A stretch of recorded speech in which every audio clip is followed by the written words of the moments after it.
हाँ जी दोस्तों, welcome back. Deepali Yadav नाम की एक लड़की मुंबई के पवई, यानी जो जगह है उसका नाम है पवई, वहां से 19 जुलाई 2019 को अचानक से गायब हो जाती है। 1 2 3 दिन पूरा का पूरा एक महीना निकल जाता है, लेकिन वो अपने घर वापस नहीं आती। घर वाले बेहद परेशान, बहुत ज़्यादा उसका इंतज़ार भी करते हैं, लेकिन वो पूरे एक महीने के बाद जाकर रिपोर्ट दर्ज कराते हैं। पुलिस वाले उनसे ये बात पूछते हैं कि आखिर तुमने एक महीने तक किस बात का इंतजार करा, उसके पहले तुमने रिपोर्ट दर्ज क्यों नहीं कराई। जिसके जवाब में घर वाले बोलते हैं कि उनकी जो बेटी है दीपाली यादव, वो अक्सर इतने समय के लिए चली जाया करती है, कहीं भी जाकर पार्टी करती है, पिकनिक करती है और उसके बाद वो अपने घर वापस आ जाया करती है, क्योंकि वो एक आज़ाद ख्यालों वाली लड़की थी। लेकिन दोस्तों, इस बार इसके घर वालों को, दीपाली के घर वालों को शायद ये नहीं पता था कि उसका मर्डर हो चुका था।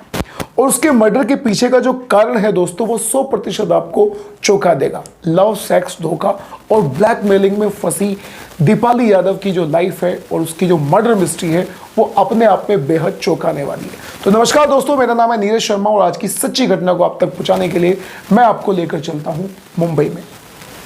मुंबई में एक जगह है जिसका नाम है कालबा खारे गांव। कालबा खारे गांव में पुलिस को नाले में एक लाश मिलती है। अगर बात करें उस लाश की कंडीशन के बारे में, तो वो लाश बहुत ज़्यादा सड़ी हुई थी, बहुत ज़्यादा बेकार थी। उसे किसी भी तरह से आइडेंटिफाई करना पूरी तरह से मुश्किल था, यानी वो बिल्कुल भी आइडेंटिफिकेशन उसकी बिल्कुल भी आसान नहीं थी।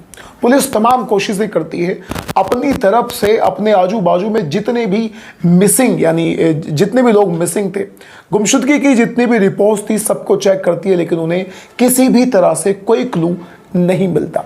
लेकिन दोस्तों, एक लड़की के गुमशुदगी की रिपोर्ट वहीं पर एक थाने में हुई थी और उस थाने का नाम है पवई थाना।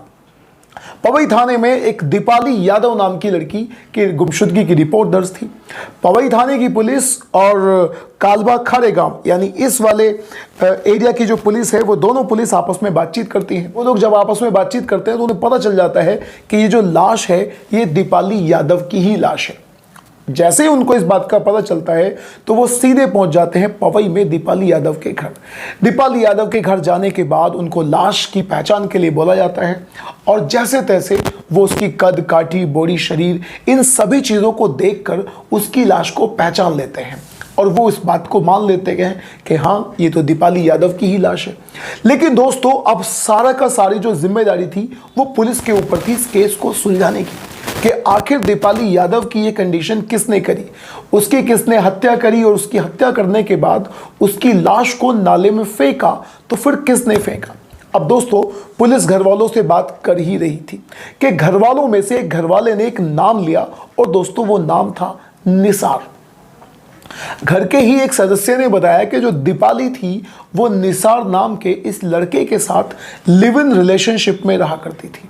दोनों एक दूसरे से प्यार करते थे और घर वाले ये भी बताते हैं कि अब निसार की शादी हो गई और वो अपना जीवन आराम से जी रहा है। लेकिन अचानक पता नहीं कैसे दीपाली यादव गायब हो गई और अब उसकी डेड बॉडी मिली है। दोस्तों, पुलिस के लिए इतना ही क्लू काफ़ी था।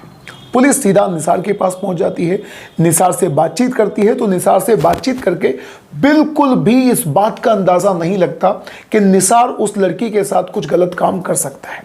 निसार से बातचीत की जाती है और निसार इस बात को पूरी तरह से एडमिट कर लेता है कि हाँ, मेरा दीपाली यादव के साथ रिलेशनशिप था, हम लोग लिव इन रिलेशनशिप में रहा करते थे, लेकिन मेरा तो उसके साथ बहुत दिन पहले ब्रेकअप हो गया और मेरी शादी भी हो चुकी है और मैं तो अपना जीवन बड़े आराम से जी रहा हूँ। मेरा अब दीपाली यादव से किसी भी टाइप का कोई भी ताल्लुकात नहीं है।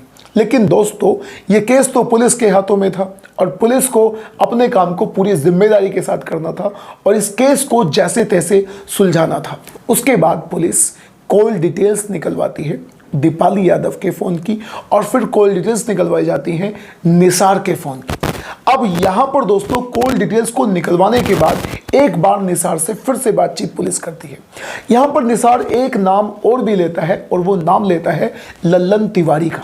जिस समय पर यह घटना हुई थी, निसार पुलिस को बताता है कि उस समय पर मैं लल्लन तिवारी के साथ मुंबई में उसकी टैक्सी में घूम रहा था।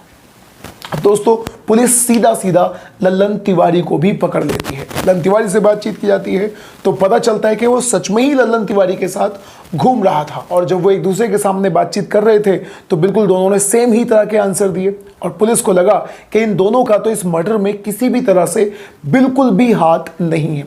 लेकिन दोस्तों पुलिस के हाथ अपने आप में बहुत लंबे होते हैं। कानून तो जैसे तैसे कल्प्रिट को यानी अपराधी को पकड़ ही लेता है। अब पुलिस ने निसार के फोन की कॉल डिटेल्स निकलवाई, उसके फोन की लोकेशन निकलवाई, और उधर दीपाली यादव के फोन की भी लोकेशन और कॉल डिटेल्स को निकलवाना शुरू किया। जैसे ही कॉल डिटेल्स निकलवाई जाती है तो पुलिस के सामने एक चौंकाने वाला खुलासा होता है। पुलिस के सामने खुलासा ये होता है कि जिस दिन ये घटना हुई थी यानी 19 जुलाई को, जब दीपाली यादव गायब हुई थी और जहां से उसकी लाश मिली है उस जगह पर यानी जो निसार है उसके फ़ोन की लोकेशन का पता चल जाता है। यानी घटना के समय पर उसके फ़ोन की लोकेशन वहीं पर थी जहां पर दीपाली यादव की लाश को फेंका गया था। अब दोस्तों पुलिस के लिए इतना क्लू तो बहुत ज़्यादा, यानी ये मान के चलिए कि मोर देन एनफ था। अब पुलिस का सीधा सीधा शक निसार पर पहुंच जाता है। अब पुलिस निसार से अलग बातचीत करती है, यानी दूसरे कमरे में ले जाकर, और लल्लन तिवारी वो व्यक्ति जिसकी टैक्सी में निसार ने बताया था कि वो घटना वाले दिन घूम रहा था, उससे अलग बातचीत करती है अलग अलग कमरों में। अब वो एक दूसरे को नहीं देख रहे थे और अलग अलग बातचीत करने पर दोनों अलग अलग बातें बनाते हैं, जिसके बाद दोस्तों ये दोनों फंस जाते हैं। और उसके बाद होता है चौंकाने वाला खुलासा, और वो खुलासा करता है खुद निसार। निसार बताता है, बाद में वो एक्सेप्ट कर लेता है कि हाँ मैंने ही दीपाली यादव की हत्या करी है। और वो दोस्तों बताता है कि वो लिव इन रिलेशनशिप में दीपाली यादव के साथ में रहा करता था। उनकी अनबन हो जाती है। अनबन होने के बाद निसार एक दूसरी लड़की से शादी कर लेता है। लेकिन दोस्तों शादी के बाद अब दीपाली उसको बहुत ज़्यादा ब्लैकमेल करती है, उससे पैसे लेती है, और पैसे लेने का जो मेन रीज़न था वो किसी तरह की कोई ज़रूरत नहीं होती। असल में वो उससे पैसे लिया करती थी केवल और केवल पार्टीज़ करने के लिए, मौज मस्ती करने के लिए। अब उसने बहुत सारे पैसे उसको दिए भी। दीपाली उससे पैसे मांगा करती थी, उसे ब्लैकमेल किया करती थी, उससे हमेशा कहती थी कि अगर तुमने मुझे पैसे नहीं दिए तो मैं तुम्हारी वाइफ को हमारे रिलेशनशिप के बारे में बता दूंगी। उसने अपने पास कुछ वीडियोस और कुछ ऐसे फोटोज़ रखे हुए थे जो असल में उसे नहीं रखने चाहिए थे, यानी कुछ प्राइवेट फ़ोटोज़ अपने रिलेशनशिप के निसार के साथ में, जिनको लेकर वो निसार को बेहद और बहुत ज़्यादा ब्लैकमेल किया करती थी। अब दीपाली यादव की इसी बात से परेशान होकर एक दिन उसके दिमाग में आइडिया आता है कि क्यों ना इसकी हत्या कर दी जाए, इसे अपने रास्ते से हटा दिया जाए। अब दोस्तों इसी बात को दिमाग में रखते हुए वो एक लल्लन तिवारी नाम के टैक्सी ड्राइवर को हायर करता है। उसमें दीपाली यादव को मुंबई के मलाड में एक पब में लेकर जाता है। वहाँ बहुत ज़्यादा शराब पीता है। शराब पीने के बाद पब में डांस करते हैं और शायद उनके बीच में सेक्सुअल रिलेशनशिप भी होता है, और फिर उसे उसी टैक्सी में बिठाकर जब वो मुंबई की सड़कों पर रात को घूमने के लिए निकल देता है, और दोस्तों अचानक से गला दबाकर उसकी गाड़ी में ही हत्या कर देता है। लल्लन तिवारी को अभी तक इस बारे में कुछ भी नहीं पता था, लेकिन जैसे वो पीछे मुड़कर देखता है तो उसे अंदाज़ा हो जाता है कि इस लड़की की हत्या कर दी गई है। लल्लन तिवारी निसार से बहुत सारी बातें बोलता है, उससे कहता है कि तुमने ये क्या कर दिया, अब मैं भी फंसूंगा। लेकिन उन दोनों में रजामंदी हो जाती है। निसार लल्लन तिवारी को जैसे तैसे समझा लेता है, और दोस्तों वो वहाँ पर मुंबई में ही एक जगह है, उस जगह का मैं आपको नाम बताता हूँ। उस जगह का नाम है पवई। पवई में जाकर उसकी लाश को डाल देते हैं। उसकी लाश को पवई में डाल दिया जाता है, लेकिन उसकी लाश वहाँ से बहकर 50 किलोमीटर दूर निकल गई, और उस जगह का नाम मैं आपको बता दूं, उसका जगह का नाम है मालवानी। और वहीं से कालबा खारेगांव वाली पुलिस को उसकी जो लाश है वो दोस्तों मिली थी। अब यहाँ पर एक गलती, यानी गलती ये थी कि दीपाली यादव ने निसार को बहुत ज़्यादा लाइटली ले लिया था। वो चाह रही थी कि वो ज़िंदगी भर या बहुत दिन तक उसे ऐसे ही पैसे देता रहेगा और वो मज़े पैसों के करती रहेगी। लेकिन दोस्तों ऐसा नहीं होता। लेकिन निसार की भी यहाँ पर गलती है, वो चाहता तो पुलिस का सहारा भी ले सकता था। अब दोस्तों निसार और लल्लन तिवारी को सज़ा होगी, 100% बात है, वो लोग जेल जाएंगे। और आपको इस तरह की घटनाओं के बारे में क्या कहना है? आप मुझे अपनी राय कमेंट बॉक्स में जरूर दीजिएगा। अब हम मिलते हैं किसी अगली वीडियो में किसी दूसरी घटना के साथ। तब तक के लिए दोस्तों नमस्कार।